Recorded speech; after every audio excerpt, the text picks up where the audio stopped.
This is an ABP Life podcast. Arvind Kejriwal का arrest Bharatiya Janata party की और प्रधानमंत्री नरेंद्र मोदी जी की एक राजनीतिक साजिश है। प्रधानमंत्री नरेंद्र मोदी जी को अगर किसी एक नेता से डर लगता है तो वो नेता अरविंद केजरीवाल है। मनीष सिसोदिया, सत्येंद्र जैन, अरविंद केजरीवाल, तीनों की राजनीति का अंत तिहाड़ जेल के अंदर ही होना था। और दिल्ली की माता बहन बेटियों के साथ जो अत्याचार हुआ, शराब का, नशे का जाल जो फैलाया गया, उसका न्याय होने का समय आ चुका है।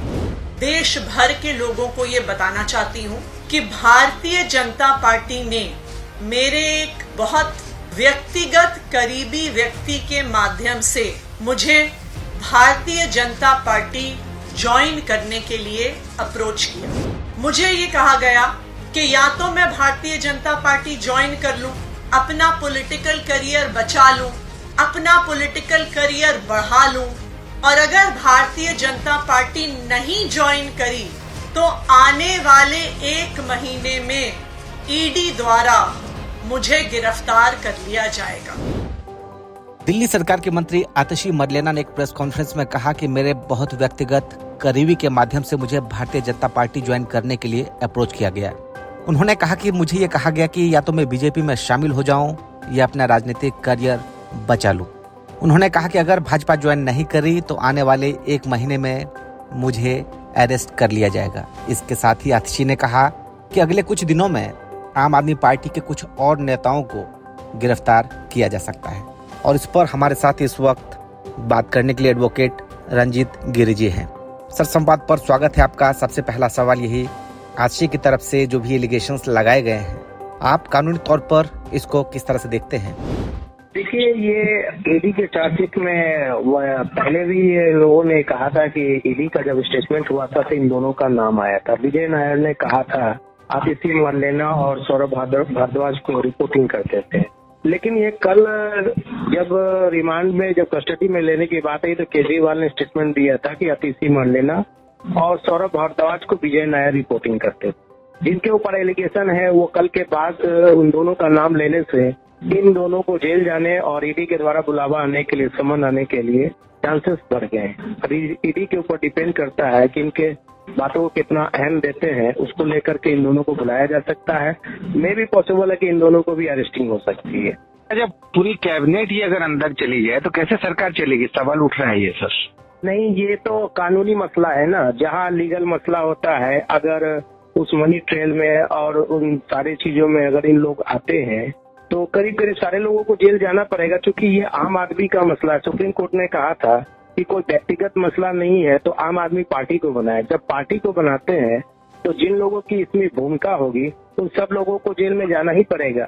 लेकिन इसमें ईडी ने दावा किया कि सीएम केजरीवाल ने कहा है कि विजय नायर जो शराब घोटाले का मुख्य आरोपी है वो सीधे उनको रिपोर्ट न करके आतिशी को और सौरभ भारद्वाज को रिपोर्ट करते थे। इसका क्या मतलब है? इसका मतलब क्या है? इसका मतलब है कि केजरीवाल अपने जिम्मेदारी से हटा करके और केस को डाइवर्ट करना चाह रहे हैं। उनका कहने का मतलब है कि मुझे रिपोर्टिंग नहीं करते थे। एक तरह से केजरीवाल ने उस लिकर स्कैम को मान भी लिया है। दूसरी बात क्या है, ये जिम्मेदारी आतिशी मरलेना और सौरभ भारद्वाज पे डाल करके अपने आप को ये चाह रहे हैं कि मेरे ऊपर से ध्यान जो है सो हट जाए। लेकिन ये संभव नहीं, क्योंकि ये आम आदमी पार्टी को लेकर के ईडी ने मसला बना रखा है। आम आदमी पार्टी में केजरीवाल की भूमिका संयोजक की भूमिका है जी। तो संभवतः वो अपने आप को मिसलीड करने का प्रयास कर रहे हैं। और ये एक पॉलिटिकल स्टेटमेंट भी है, उसके कई मायने हैं जो अभी हमें देखने को भी मिल रहा है। राजनीतिक अगर मामला वो मान करके चले, क्योंकि वहाँ वो एक्यूज के तौर पे पेश हुए हैं, तो उनको अपना पार्टी की अपनी राजनीतिक भी चाल चलनी है। उसको लेकर के उन्होंने 2 नामों को आगे इसलिए भी किया है। जो समीक्षक लोग, राजनीतिक समीक्षक है, वो कह रहे हैं कि सुनीता केजरीवाल को चीफ मिनिस्टर बनाने के लिए सौरभ भारद्वाज और आतिशी मरलेना को केजरीवाल ने उसमें नाम लिया है। तो इसके बाद आप क्या कुछ लीगली ट्रबल देख रहे हैं आम आदमी पार्टी के लिए? देखिए, आम आदमी पार्टी को आने वाले समय में काफी मुश्किलों का सामना करना पड़ेगा। लीगल टेक्निकलिटी जो जहाँ तक बात करते हैं, राजनीतिक रूप से अगर मान के चले तो इतिहास में इससे दुर्भाग्यपूर्ण समय नहीं हो सकता है कि एक चीफ मिनिस्टर को रिमांड में लिया गया, उसके बाद उनकी कस्टडी हुई कस्टडी में भी चीफ मिनिस्टर के तौर पे उनको पेश किया गया। लेकिन एक बात आप ये मान के नैतिकता की अगर हम बात करते हैं तो इससे राजनीतिक व्यक्तित्व में सदाचार को भी दिखाना बेहद जरूरी होता है। अब उनको अपना त्याग पत्र दे देना चाहिए था, क्योंकि एक समय हमने वो भी देखा है कि जब एक ट्रेन दुर्घटना हुई थी तो लाल बहादुर शास्त्री ने उसकी जिम्मेदारी लेते हुए अपना त्याग पत्र दे दिया था। आज भी वो आज ऐसा समय हम देख रहे हैं कि यूँ कह लेते हैं कि एक संवैधानिक अपमान जिसको कहा जाए कि चीफ मिनिस्टर की कुर्सी एक संवैधानिक पद है और उस पद को लेकर के आप जेल में जा रहे हैं, तो इससे बड़ा दुर्भाग्यपूर्ण और राजनीतिक इतिहास तो कुछ नहीं हो सकता। लेकिन कानून तो ऐसा कुछ नहीं कहता है कि सीएम अगर जेल जाए तो इस्तीफा देना ही पड़ेगा। जी, वो बात सही है। कानून इस मामले पे साइलेंट इस वजह से है कि कानून बनाने वाले ने शायद कभी सोचा नहीं था कि इस तरह की घटना आएगी आने वाले समय में, तो राजनीतिक नैतिकता इतना शून्य हो जाएगा कि लोग अपने चीफ मिनिस्टर को भी चीफ मिनिस्टर या कोई भी पद को त्याग पत्र देकर के जेल में नहीं जाते। तो इसमें लगातार क्यों डिमांड उठ रही है कि केजरीवाल को इस्तीफा दे देना चाहिए? देखिए, केजरीवाल को त्याग पत्र इसलिए दे देना चाहिए क्योंकि जब आप जेल में जाते हैं तो जेल का एक मैनुअल होता है।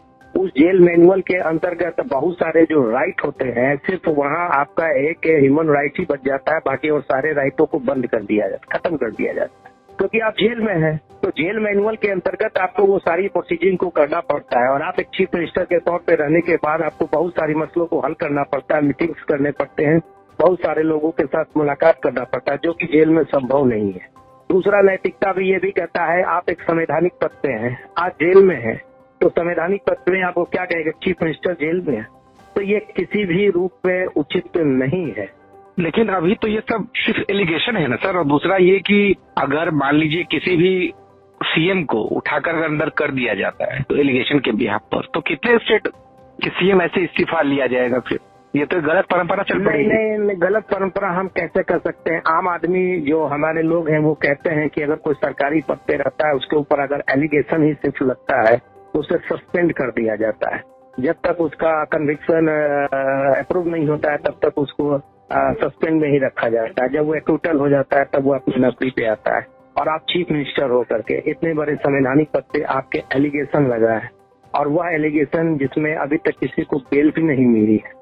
आप रिमांड में थे, जज ने वो सारी चीजें देखा है, देखने के बावजूद जो आपके प्राइमा फेसाई बनते हैं वो एस्टेब्लिश हुआ है। तो ये एस्टेब्लिश होने के बाद आप जब आपके ऊपर चार्ज लगा हुआ है तब तक आप एक समाज में एक उदाहरण प्रस्तुत कर सकते हैं। और वैसे लोगों से इस वजह से ज्यादा कहा जा रहा है जो खुद नैतिकता की दुहाई दे करके राजनीतिक मंच पे आए थे।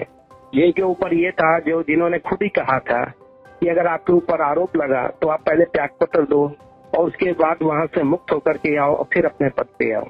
लेकिन सर आम आदमी पार्टी की तरफ से तो लगातार ये कहा जा रहा है कि बदले की कार्रवाई है जो उनकी तरफ से किया जा रहा है। देखिए, राजनीतिक स्टेटमेंट एक अलग होता है क्योंकि यह पॉलिटिकल पार्टी है। पॉलिटिकल पार्टी चार्जेस में एलिगेशन उनके ऊपर आ गया है, तो कानूनी जो मसला है वो तो कोर्ट उस चीजों को देख रहा है, लेकिन इनको अपने पॉलिटिकल एरा को भी देखना है। उस पॉलिटिकल राजनीतिक अपने आने वाला चूंकि चुनाव भी है तो अपने उस भूमिका को भी निभाना है। तो राजनीतिक बातें और राजनीतिक स्टेटमेंट तो अपने कार्यकर्ताओं को और अपने फॉलोअर के लिए एक अलग होता है, लेकिन कानूनी बातें, कानूनी स्टेटमेंट अलग होती है। अच्छा, आतिशी ने जो एलिगेशन लगाया है कि बीजेपी ने भिजवाया है ऑफर, 4 और नेता अरेस्ट होंगे, उनका कहना है कि बीजेपी ने ऑफर किया गया तो बीजेपी में शामिल हो जाओ या फिर अगले कुछ दिनों में आम आदमी पार्टी के कुछ और नेता गिरफ्तार हो सकते हैं, तो इसका लीगली इम्प्लीकेशन क्या देखते हैं आप? देखिए, इसका लीगली इम्प्लीकेशन कुछ भी नहीं है क्योंकि ये राजनीतिक स्टंट है, ये राजनीतिक स्टेटमेंट है। वह राजनीतिक स्टेटमेंट उनको अपने आगे की राजनीति करना है। जब एलिगेशन लगते हैं तो अपने कार्यकर्ताओं, अपने फॉलोअर को यह बताना है कि ये मेरे द्वारा नहीं, कानून के द्वारा नहीं, ये बीजेपी के द्वारा हो रही है। जबकि बीजेपी क्या, ये तो कानून का है। अगर आपको जुडिशियल रिमांड में भेजा है, बेल नहीं मिल रहा है, तो ये कानूनी प्रक्रिया है, इसमें आपके एक से एक बड़े से बड़े वकील हैं। अगर आपके ऊपर लगा हुआ एलिगेशन अगर किसी तरह से फॉल्स है तो कोर्ट खुली हुई है, बेल पे लंबी लंबी बहसें हो रही है। उस बहसों के बावजूद पे आपको बेल भी मिल सकती थी, लेकिन वो ऐसा नहीं हुआ। आखिर में एक सवाल और सर, कि इसमें हमने देखा कि मनीष सिसोदिया हो चाहे संजय सिंह हो, जमानत नहीं मिल पा रही है लंबे समय से, उसकी वजह क्या देख रहे हैं आप? देखिए, जमानत नहीं मिल पा रही है, उसकी वजह भी है क्योंकि जो ईडी का जो कानून बना हुआ है उसमें वो प्रोसीडिंग पूरा होने के बाद फर्स्ट ऑफ ऑल क्या होता है कि प्राइम एक्सरसाइज आपके ऊपर काफी स्ट्रांग है। मनी ट्रेवल कोर्ट ने कहा था कि आप जब सुप्रीम कोर्ट में बेल के लिए अप्लाई किया गया था तो कोर्ट ने कहा था आप मनी ट्रेल को जो है ना एस्टेब्लिश कीजिए। ईडी ने वो सारे मनी ट्रेल को भी एस्टेब्लिश कर दिया। इतना स्ट्रांग केस ईडी की तरफ से बना हुआ है कि बेल इनको मिलना अभी पॉसिबल नहीं हो पा रहा। जी रंजित गिर जी, एबीपी लाइव पॉडकास्ट के साथ बातचीत करने के लिए बहुत शुक्रिया आपका। धन्यवाद।